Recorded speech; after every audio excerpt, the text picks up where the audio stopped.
Hello everyone, स्वागत है आप सभी का जून क्लासेस में। सभी प्यारे विद्यार्थियों को नमस्कार। राजस्थान सीटी 10+2 की जो परीक्षा है, फाइनली अब आपकी जो एग्जाम है उसका समय आ ही गया है। 4 दिन आपके बचे हुए हैं। आज 30 जनवरी हो चुका है और 4 फरवरी से आपके पेपर स्टार्ट है। 4 फरवरी, 5 फरवरी, 11 फरवरी को आपका पेपर होगा, ठीक है ना। तो यहाँ पर जिनका पहली पारी में पहली शिफ्ट में जो यहाँ पर एग्जाम है, उन विद्यार्थियों के लिए 4 ही दिन शेष बचे हैं। तो अब जो 4 दिन में आपकी क्या रणनीति होनी चाहिए, तो यहाँ पर कुछ टॉपिक्स मैं आपको बताने वाला हूं राजस्थान जीके के। अगर आप ये टॉपिक का रिवीजन करके जाते हैं तो यहां से कंफर्म हर टॉपिक से क्वेश्चन आपको देखने को मिलेंगे। ना केवल एक क्वेश्चन, दो क्वेश्चन भी हर टॉपिक से बन सकते हैं, क्योंकि अभी जो ट्रेंड रहा है राजस्थान कर्मचारी चयन बोर्ड का, पिछले जितने भी पेपर हुए हैं, चाहे वनरक्षक वनपाल हो या आपका सीटी ग्रेजुएशन लेवल हो, उसका ट्रेंड जो जिन टॉपिक से सवाल पूछे जा रहे हैं, यहां तक कि कल जो सेकंड ग्रेड का पेपर हुआ था उसमें भी काफी सवाल इसी ट्रेंड से पूछे गए हैं। तो मैं आपको बताने वाला हूं, काफी हेल्पफुल होगा ये वीडियो आप सभी के लिए, ठीक है ना। बाकी कुछ बातें और भी हम चर्चा करेंगे कि एग्जाम से पहले क्या क्या बातें आपको ध्यान रखनी है, वो भी मैं आपको बताने वाला हूं। और एक सेफ स्कोर क्या रह सकता है उस पर भी हम चर्चा कर लेंगे। तो एंड तक आपको वीडियो को जरूर देखना है।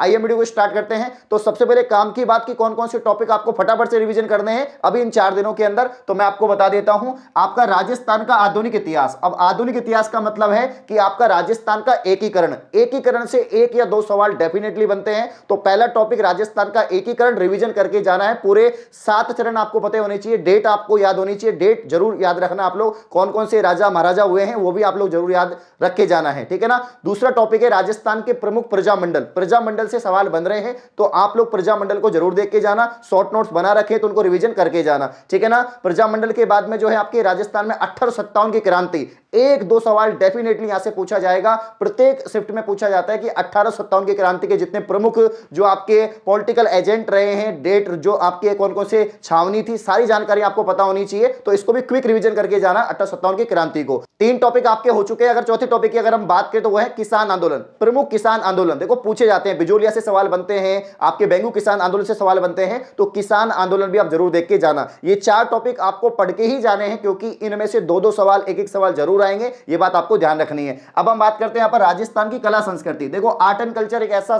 सब्जेक्ट बन गया है कि हर टॉपिक से सवाल बन रहे हैं। पिछले जितने भी पेपर हुए हैं, सर्वाधिक क्वेश्चन जो बने हैं वो आर्ट एंड कल्चर में से बने हैं। राजस्थान के आर्ट एंड कल्चर में से कौन कौन से टॉपिक है जो आपको क्विक रिवीजन करके जाने, जहां से सवाल डेफिनेटली बनेंगे, 1-1 सवाल जरूर आएंगे। तो अगर हम बात करें जो है राजस्थान के प्रमुख त्योहार हैं, मेले हैं, यहां से सवाल बनते हैं। इसके अलावा जो है आपके आभूषण से सवाल बनेंगे, इसके अलावा आपके नृत्य से सवाल बनेंगे और लोकगीत से सवाल बनेंगे। यहां से 1-1 सवाल हर टॉपिक से आएंगे। इसके अलावा लोक देवता है, लोक देवियां है, यहां से भी सवाल बनेंगे। प्रमुख संत हैं, यहां से भी सवाल बनेंगे। तो एक प्रमुख टॉपिक है जहां सवाल बनने वाले हैं। हस्तकला में से प्रत्येक पेपर में एक सवाल आता है, तो ये पढ़ के जाना आप लोग। और इसके अलावा जो है आपके प्रमुख जो किले हैं, जो आपके दुर्ग है, वहां से भी सवाल बनते हैं। इनके उपनाम क्या क्या है, कौन सा किला कौन सी जगह है, गिरी दुर्ग है, वन दुर्ग है, जल दुर्ग है, ये आपको पढ़ के जाना है। यहां से प्रत्येक टॉपिक से सवाल मिल जाएंगे, ठीक है ना। अब हम बात करते हैं आगे यहां पर और देखते हैं राजस्थान का भूगोल। अगर ज्योग्राफी की अगर हम बात करें, आपको मिट्टियां पढ़नी है और मिट्टियों में भी जो वो साइंटिफिक जो नेम है उनके अलग अलग, वो आपको देखने हैं। जो आधुनिक वर्गीकरण है वो आपको देख के जाना है, ठीक है ना। जनजाति आपको पढ़नी है, प्रमुख जनजाति जो है उनके काम क्या है, वो कहां रहते हैं, वो सारी जानकारी आपको पढ़नी पड़ेगी और रिवीजन करना पड़ेगा। जनसंख्या और जनगणना, यहां से टॉपिक जो ऐसा टॉपिक है सर्वाधिक क्वेश्चन बन रहे हैं, चाहे कोई सा पेपर हो, 2-3 क्वेश्चन बन रहे हैं। तो जनगणना 2011 आप लोग अच्छे से पढ़ के जाना। लिंग अनुपात पढ़ के जाना है,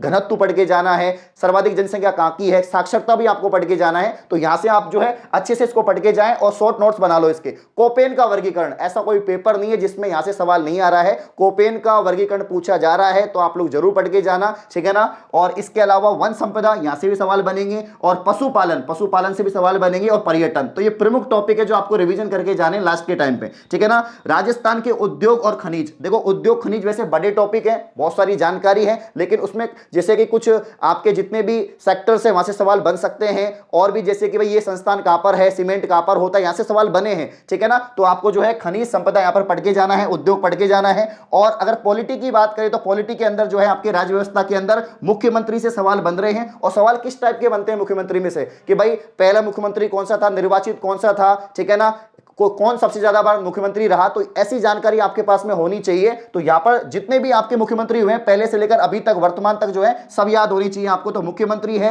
राज्यपाल है और प्रमुख आयोग तो बन ही रहा है सवाल, कोई सा भी पेपर हो। कल भी जो है सेकंड ग्रेड में भी मानव अधिकार आयोग से सवाल बना था। तो प्रमुख आयोग का गठन कब होता है, इनके प्रथम अध्यक्ष कौन थे, वर्तमान अध्यक्ष कौन है, कितनी महिलाएं अध्यक्ष रही हैं, तो यहां पर आपको सारी जानकारी पता होना जरूरी है। तो ये जितने भी टॉपिक मैंने लिखे हैं, ऐसा कोई टॉपिक नहीं होगा जहां से सवाल नहीं बनेगा, ये मेरी गारंटी है। तो कम से कम इनको तो रिवीजन करके जाना है, ठीक है ना, इनको रिवीजन करके जाना है। करंट अफेयर की बात करें तो स्पोर्ट्स पढ़ के जाना, स्पोर्ट्स अलग टॉपिक लिखा हुआ है उसमें से, तो स्पोर्ट्स में से 1 या 2 सवाल बन जाएंगे, स्पेशली पुरस्कार में से बन जाएंगे कि भाई महाराणा प्रताप पुरस्कार किसको मिला है, तो यहां पर बन सकते हैं सवाल, ठीक है ना। तो करंट अफेयर में से भी तकरीबन 10 सवाल आएंगे आपके। तो साइंस की अगर हम बात करें तो तकरीबन आपके जो है 20 क्वेश्चन आएंगे और सभी टॉपिक से सवाल बनेंगे। सिलेबस काफी लेंथी है साइंस का, तो साइंस में जो आपने पढ़ा है, क्योंकि पढ़ लिया होगा ऑब्वियसली बात है, जो तैयारी कर रहे हैं पिछले समय से, तो यहां पर रिवीजन करके जाना। जैसे रोग हैं वहां से सवाल बनते ही हैं, आपके विटामिन है वहां से सवाल बनते हैं, तो कुछ ऐसे टॉपिक है बायोलॉजी के, केमिस्ट्री के, फिजिक्स के, वो आप जरूर देख के जाएं। बाकी मेरी जो क्लासेज है क्वेश्चंस वाली, जैसे एक 500 क्वेश्चन वाली मैराथन है, उसको आप लोग देख लेना। बाकी एक और हमने ली थी जिसमें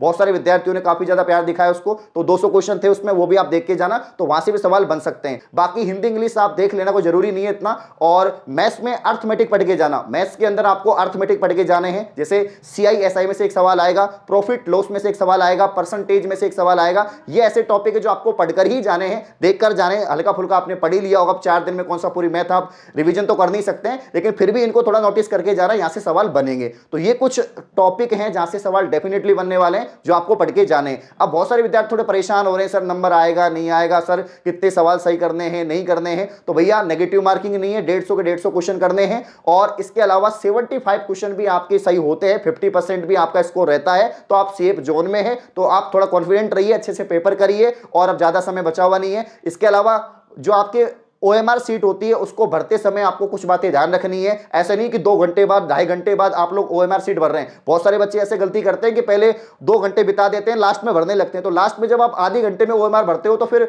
बहुत सारी गलती होती है, 3-4 ऊपर नीचे हो जाते हैं, और भाई 3-4 में आपका सिलेक्शन ऊपर नीचे हो जाएगा। इसलिए आप जो है एक सेक्शन को कंप्लीट कर लो, एक पेज को आपने पूरा कंप्लीट कर लिया, भर लिया, और देख लिया कौन कौन से आंसर होंगे, फिर गोला भर लो। तकरीबन 15-15 मिनट के सेगमेंट में आपको गोले भरने हैं, जिससे गलतियां नहीं हो और सारे क्वेश्चन के अच्छे से आंसर आपको करने हैं। तो कुछ महत्वपूर्ण जानकारी थी CET जुड़ी हुई जो मैंने आपको बता दी है। सभी को ऑल दी बेस्ट, धन्यवाद।